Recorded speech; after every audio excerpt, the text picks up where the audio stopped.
ሰበር ዜና ክለባችን አርሰናል የክረምቱ የመጀመሪያ ፈራሚውን ለመጨረስ እንግዲህ ከጫፍ ደርሷል። ክለባችን አርሰናል ለሌስተር ሲቲ ጄሬሚ ሞንጋን በተመለከተ ኦፊሻሊ ገንዘብ እንደላከ ፋብሪዚዮ ሮማኖ አሁን ዘግቧል።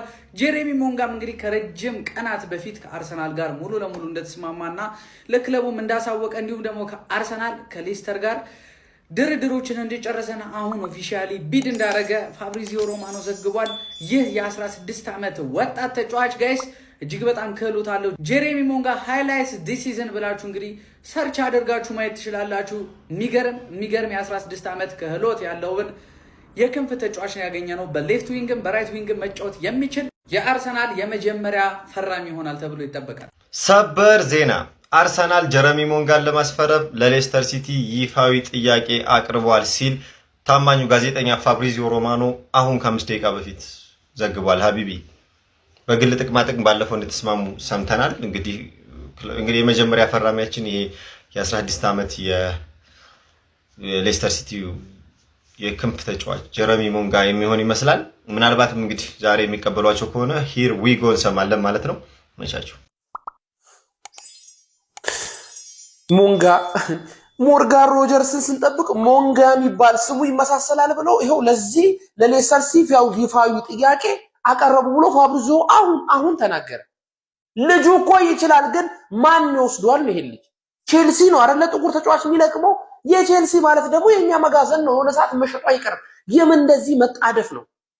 ሞንጋ ሎኮንጋ ምንድን ነው? ሎኮንጋ በቅርብ አይደል የተሸጠው? አሁን ሞንጋ የሚባል ተጫዋች ኧረ ቢስሚላህ።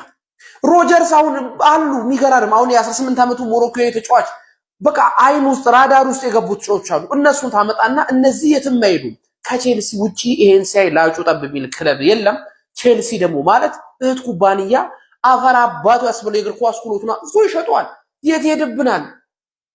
ሞንጋ ባለፈው ሎኮንጋ ሞርጋን ሮጀርስ በቃ ጀረሚ ሞንጋ ቱ አርሰናል ሂር ዊጎ በመጪዎቹ ጥቂት ቀናት ላይ ይደረጋል ተብሏል። ይህንንም በሰበር ዜና የዝውውር ኤክስፐርት ወይም ደግሞ የዝውውር ጉዳዮች ላይ ትኩረት አድርጎ የሚሰራው ጣሊያናዊ ጋዜጠኛ ፋብሪዚዮ ሮማኖ በራሱ ማህበራዊ ትስስር ገጽ አማካኝነት ይፋ ያደረገው ጉዳይ ነው።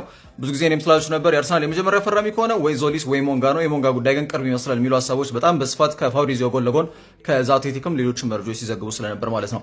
ያው ሁሌ እንደምናደርገው ከዚህ ዝውውር ጀርባ ያሉት ነገሮች ምንድናቸው የሚሉትን ነገሮች እናነሳለን። ከዚህ በፊት ቪዲዮ ሰርቼላችኋለሁ ስለ ሞንጋ። ተጨማሪ ግን አንዳንድ ለየት ያለ ክህሎቶች አሉት።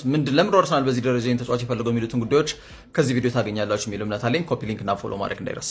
ያው በአርሰናል አዲሱ ማሊያ የልጅ ሲፈርም ምናልባት እንደዚህ አይነት ነገሮችን ቀጣይነት እንመለከት ይሆናል። ሞንጋ ገና 16 ዓመቱ ነው። በሻምፒዮንሺፕ በጣም መነጋገሪያ የሆኑ ከሚገኙ ተጫዋቾች መካከል አንዱ ነውና ጀነሬሽናል ታለንት ለተወሰኑ ተጫዋቾች የሚሰጥ ስም ነው። በነገራችን ላይ ለሱ ኦሬዲ ሰጥተውታል። ከጁድ ቤሊንጋም ጋር የሚያነጻጽሩት ብዙዎች ናቸው። ዘንድሮ 27 ጨዋታ አድርጎ 1 ጎል አስቆጥሮ 2 ኳስን አመቻችቶ ያቀበለው በቁጥር ደረጃ ትልቅ ላይ ሆን ይችላል፣ ግን በተለይ በፈጣን እንቅስቃሴውና ኳስን በማንሸራሸር ብቃቱ ግን በጣም በትልቁ ይታወቃል። ያው ሌስተር ሲቲ እንደምታውቁት ወደ 3ኛው እርከን ወርዷል፣ ወደ ሊግ 1 ማለት ነው። ስለዚህ ለተጫዋቹ ሲጠየቅ የነበረው የዝውውር ሂሳብ ቀነስ እንዲል ይገደዳሉ ማለት ነውና ልጁ 17 ዓመት የሚሞላው ቀጣዩ ሐምሌ ወር ላይ ነው። እስከዛ ድረስ ፕሮፌሽናል ውል አይፈርምም፣ ውሉን ቢያጠናቅቅም ማለት ነው። አርሰናል እስካሁን ድረስ የቆዩበት ምክንያትም ኦሬዲ ተጫዋቹን ካጠናቀቁ በኋላ ቶሎ ውል እንዲፈርም ስለሚፈልጉ ነው። ሞንጋ እጅግ በጣም አስደናቂ ፍጥነትን ከተካኑ ተጫዋቾች መካከል አንዱ ነው። በተለይ አጫወቱ ብዙ ጊዜ የጀርሚ ተመሳሳይ ነው ደግሞ ስማቸው ከጀርሚ ዶኩ ጋር ይነጻጸራል ባይዘው። ምክንያቱም ኳስ ሲይዝ ወደኋላ ከመመለስ ይልቅ ኳስ ሲይዝ ቴክኦንስ ማድረግ ወይም ደግሞ ተከላካዮችን አንድ ለአንድ ለማለፍ ጥረት ማድረግን የሚመርጥ አይነት የክንፍ አጥቂ መሆኑ ነው በተደጋጋሚ የምንመለከተው ማለት ነው። ሃይላይቱ የሚናገር ያን ነው። ወደኋላ አይመለስም፣ ብዙ ጊዜ ወደፊት ተጋፍጦ ለማለፍ ነው ጥረት የሚያደርገው። ደግሞ ትክክለኛ አንድ ክንፍ አጥቂ ነኝ ከሚል ተጫዋች የሚጠበቅ የቤት ስራ ነው።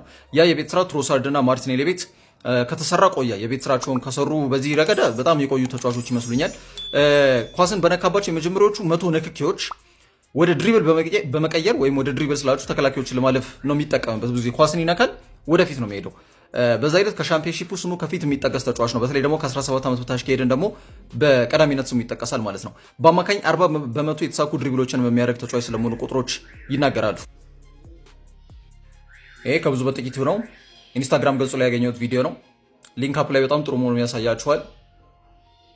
እንደምትመለከቱት ነው እንግዲህ ከዛ ለፔሬራ ኳሱን አመቻችቶ ያቀበለበት አጋጣሚ እንዳለ የሚያሳይ ቪዲዮ ነው። በነገራችን ላይ ይሄንን ቪዲዮ ማክስ ዶማን ላይክ አድርጎታል ባይዘው እና ቋሚ ተሰላፊ ይሆናል አርሰናል ቤት ቀጣይ ዓመት እሱን አናውቅም። ምክንያቱም ሌሎች በእቅድ የያዟቸው ተጫዋቾች አሉ። ሮጀርስ ኢቭን ለባርኮላ ዝውውር ጥያቄ አርሰናል ያቀርባል እየተባለ ነው። ሊቨርፑል ቪክተር ሙኞዝን ማስፈረማቸውን ተከትሎ ማለት ነው። ይህ በእንዲህ እንዳለ ግን ለስብስብ ጥልቀት፣ ለስብስብ ጥራት በጣም አዋጭ ከሚባሉ ተጫዋቾች መካከል አንዱ ነው። ከዚህ በፊትም ብዙ ጊዜ ብያቸዋለኝ። ይሄ ፊውቸር ምንድነው የሚባለው ሪሴል ቫልዩ ያላቸውን ተጫዋቾች ማስፈረምን የመሰለ ነገር የለም። ይሄ ልጅ ገና 17 ዓመቱ ነው። አርሰናል እንበልና 10 ዓመት እንኳን ተጠቅሞበት በሚገርም ትርፍ መሸጥ ይችላልና በቢዝነስም ከሄዳችሁ በክህሎትም ከሄዳችሁ በሁሉም መስፈርት አዋጭ ቢዝነስ ይመስለኛል በአጠቃላይ ከአርሰናል እግር ኳስ ክለብ ጋር በተያያዘ። ስለዚህ የመድፈኞቹ የመጀመሪያው ግዢ ጀረሚ ሞንጋ ነው። ሂር ዊ ጎ ሰሞኑን ጠብቁ ለማለት ያክል ነው። ስለዚህ ዝውውር የተሰማችሁ ነገር ደግሞ የእናንተን ሀሳብ ኮሜንት ላይ ይጠበቃል። ይህም